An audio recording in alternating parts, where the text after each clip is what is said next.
현역 시절 10대 프리키커 나 김형범 오늘도 보여주겠어.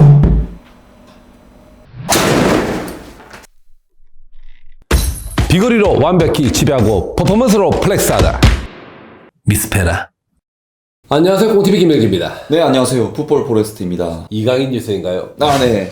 그 이강인 선수가 발렌시아를 떠나야 될까요? 말아야 될까요? 이런 주제에 대해서 한번 준비해봤습니다. 일단 계약이 먼저 돼야 되는 거 아니에요? 근데 그 계약 조건에 어떤 게 담기느냐에 따라 달라질 텐데 네네. 골든볼을 받을 때까지의 성장 스토리를 본다면 이강인은 무조건 남았어야 되는데 네네. 그 이후에 구단과의 문제는 없는 것 같아요. 근데 이 선수단 내부에서의 어떤 문제점들이 네네. 이강인이 항상 부딪히더라고요. 네, 그렇죠. 자, 그렇다면 이거는 떠나야 된다고 보는 거예요. 구단은 오히려 뭐 계약 조건에 따라서 할 수 있는 여건이지만 네네. 선수단과의 내부의 문제들은 뭐냐면 이 케미가 안 맞으면 선수가 하루하루 지옥이에요. 네. 그런 느낌들의 뉴스가 너무 많이 나온다. 네네. 그래서 일단은 떠나야 된다고 저는 생각하는 거예요. 예, 그런데 올 시즌 이강인 선수가 12경기에서 3돔, 평점 6.56, 활약 자체는 굉장히 무난한 편인데 이번 시즌 활약 어떻게 보시나요? 이건 너무 무난한 거야. 자, 골든볼 정도 수준 같으면 네네. 12경기 뛰었다? 이 자체도 말이 안 되는 거야. 아마 게임을 거의 한 8, 90% 정도 뛰어야 되는 거고. 네네. 그러니까 포인트도 12경기 중에서 한 6개 정도는 해야 된다. 기대치에는 못 미쳤다라고 보는 거예요. 물론 나이에 비해서는 하고 있다라고 얘기하지만 네네. 이강인 선수가 골든볼 받을 월드컵에서 보여줬던 퍼포먼스는 아니다.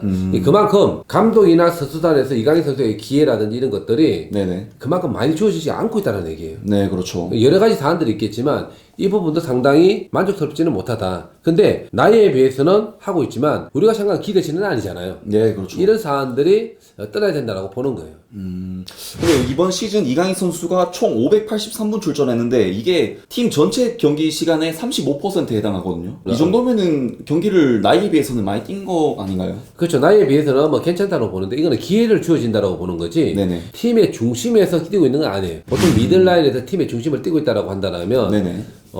매 게임마다 한 75분에서 85분 뛰어야 되는 거예요. 네. 그러니까 중간중간 90분 때는 풀타임도 나와야 되고 네네.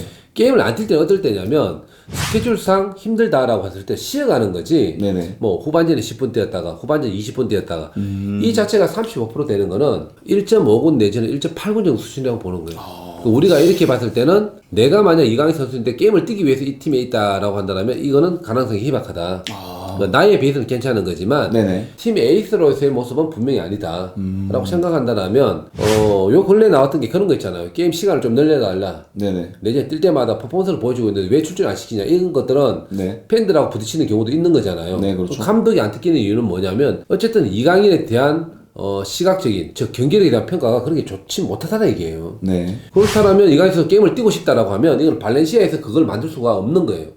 왜? 이게 벌써 2년 지나갔잖아요. 네, 그렇죠. 자, 그렇다면 원하는 팀이 있을 때 이강인 선수는 도전을 한번 해보는 것도 네. 이때 아니면 쉽지가 않다. 이때 가서 경기력을 뛰고 그다음에 곧 있을 2022년 월드컵이 있잖아요. 이때 잘해서 빅리로 갈 수 있는 계기를 마련하는 게 저는 맞다라고 보는 거예요. 근데 만약에 발렌시아에서 35% 뛰고 앞으로 경기 출출 시간이 줄어진다라면 월드컵을 간다라는 거에 있어서도 약간 부정적이다. 아마 이런 여러 가지 생각들을 이강인 선수도 하고 있을 거예요. 그렇죠. 네.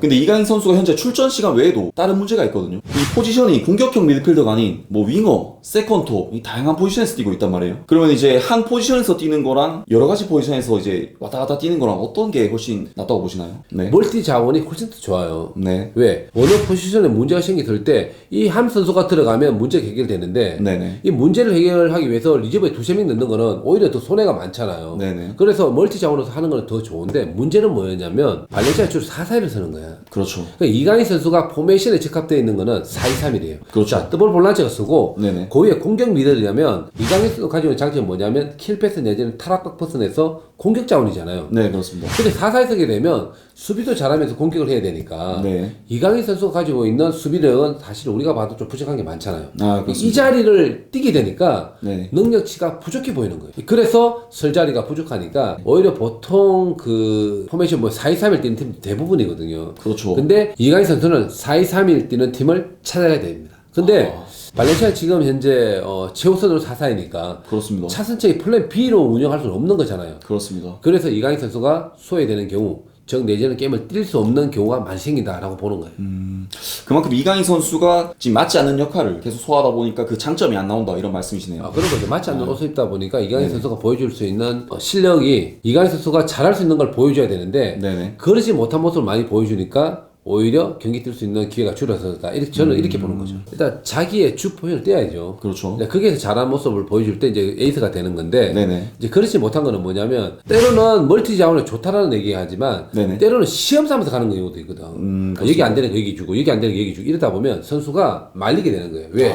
보통 경기를 하게 되면 내가 익숙한 경기장에 보면 공이 어떤 장면이 오면 벌써 찾아가는데 네네. 다른 포지션 보게 되면 다른 걸 하는데 다른 포지션가 있는데도 불구하고 옛날 내가 봤던 대로 네네. 움직이게 돼. 그러니까 포지션 게임이 달라지는 거잖아요. 네네네. 아직까지도 완벽하게 그렇게 하기까지는 힘들다 라고 보는데 주 포지션을 꾸준히 뛰어야 되는데 네네. 주 포지션에서 인정을 못 받기 때문에 지금 다른 데 가고 있는 상황이에요.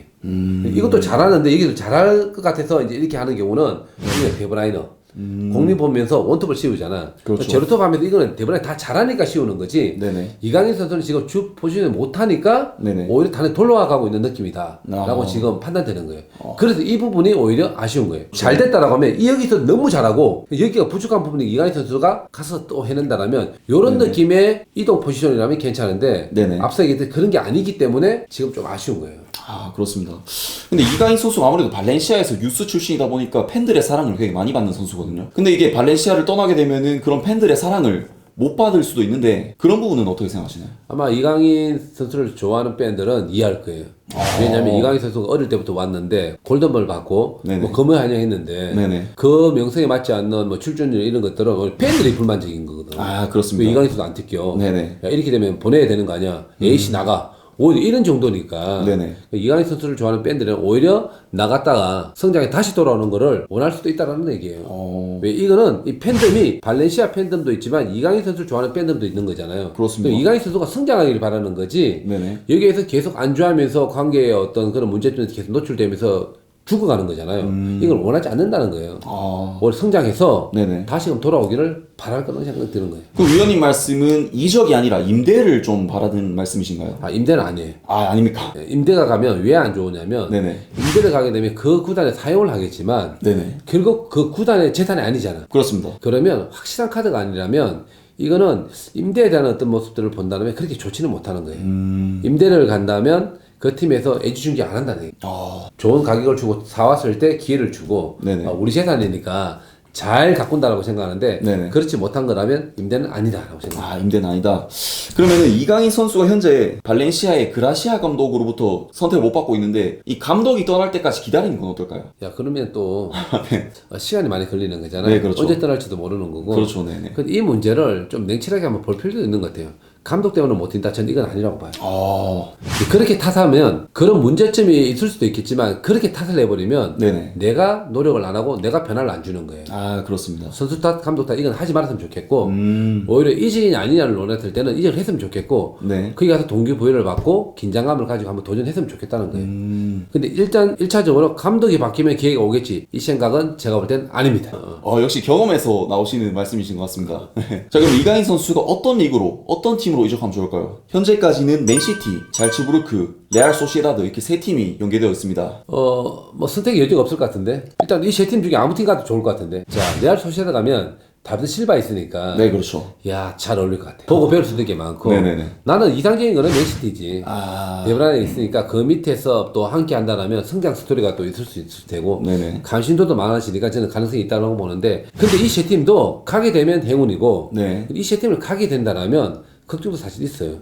이 세 팀은 경쟁력이 빵빵합니다. 그렇지만 어쨌든 이강인 선수가 보여줬던 뭐 골든볼의 어떤 영광 또 네. 내지 성장을 하기 위해서는 네네. 이런 경쟁은 필수적이다. 근데 여기서 못 살아남으면 뭐 지는 거예요. 뭐 스포츠는 그런 거잖아요. 네네. 그래서 이왕이면 맨시티 가서 데브라이랑 함께 하는 것도 좋고 네. 레알 소시에다 가서 다비드 실바랑 한번 멋지게 한번 케미를 만들어 가는 것도 좋을 것 같으니까 저는 이 두 팀 응원합니다. 야 이게 근데 가능할까요? 일단은 링크는 나오고 있습니다. 아니 근데 발렌시아보다 훨씬 더 좋은 팀들이라 난 평가하거든요. 그렇습니까? 그래서 저는 가서 멋진 모습 한번 기대합니다.